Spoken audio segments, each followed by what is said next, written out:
Graystone Asylum, a long-abandoned mental institution in rural New York, infamous for its history of unethical medical practices and strange occurrences after it was shut down. Imagine an old asylum, its broken windows reflecting the last rays of the sun.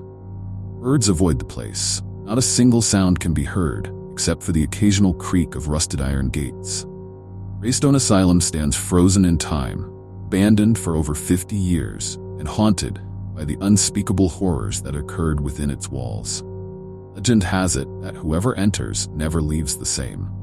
Some say they hear whispers in the walls, others simply disappear. As a child, Sam was prone to vivid nightmares. When he was 10, he survived a near-death experience in a drowning accident, during which he claimed to see shadowy figures and hear the faint voices of people crying for help. His parents dismissed it, thinking it was just trauma, but since then, Sam has been haunted by fleeting visions and inexplicable events that he could never fully understand. These events drove him to become a paranormal investigator, fueled by the need to make sense of the shadowy figures that have lingered in his life ever since. His obsession has led him to Graystone Asylum, hoping to uncover its mysteries and perhaps silence the voices that have plagued him for decades. Sam Crawley walks down the long road leading to Graystone Asylum, his breath visible in the cold October air.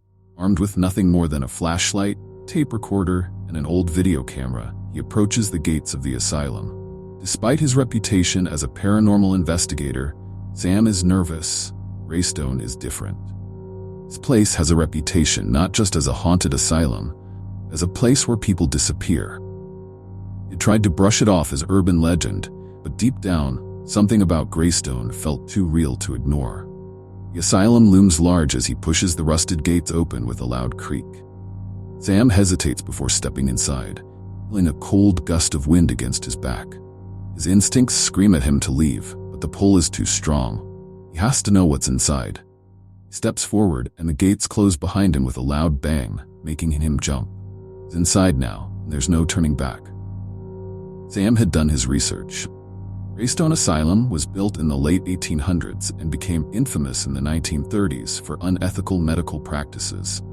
Patients were subjected to lobotomies, electroshock therapy, and isolation in padded rooms for months at a time. In 1948, a mass breakout occurred.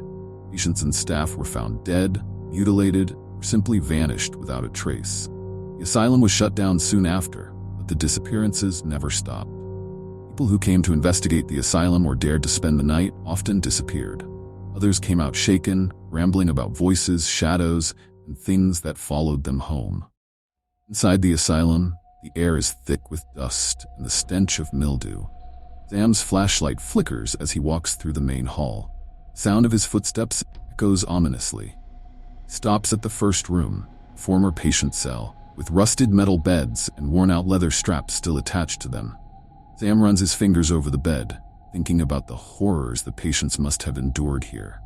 Suddenly, the air feels colder, and Sam hears a faint whisper. He quickly grabs his tape recorder and plays it back. The whisper is clearer now. The words are incomprehensible. His pulse quickens, but he presses on, determined to document everything. Sam continues to explore. The whispers grow louder, forming words. "Help me," they beg. His camera picks up strange distortions, shadowy figures moving just out of focus. Sam knows these are not glitches. They are the same shadowy figures from his childhood nightmares. He feels a strong sense of déjà vu, like he's been here before. Shadows seem to beckon him, pulling him deeper into the asylum. Sam reaches the heart of the asylum, the isolation ward.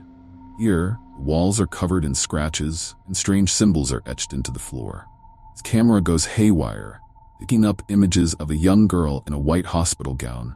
She appears briefly and then disappears. Words "I see you" are scrawled on the walls in red, but as Sam approaches, he realizes it's not paint. It's fresh blood. Panicking now, Sam tries to leave, but every door slams shut as if controlled by an unseen force. His flashlight dies, leaving him in complete darkness. Whispers become screams, deafening and terrifying, surrounding him from all sides. Sam stumbles through the halls, barely able to see, but the shadowy figures are clearer now. They move toward him, their faces twisted and distorted, reaching out to him with skeletal hands. Sam finally finds an old staircase leading down to the basement. He descends, hoping it will lead to an exit. As he reaches the bottom, he's confronted by the spirit of Dr. Isaac Graystone, the asylum's former director. The doctor, responsible for countless deaths, was said to have performed his final, most gruesome experiments in this very basement. His ghostly form is twisted, barely human, and the air around him crackles with a menacing energy. Dr. Graystone speaks directly to Sam, as if he's been waiting for him. "You're just like the others. I've been watching you, Sam. You won't leave this place either." Sam tries to escape, running through a series of tunnels beneath the asylum. The tunnels seem endless, looping back on themselves. No matter where he turns, he ends up back in the basement, facing the specter of Dr. Graystone. Shadows that have followed him his entire life close in on him, suffocating him. In a final act of desperation, Sam shouts into the darkness, demanding to know why this is happening to him.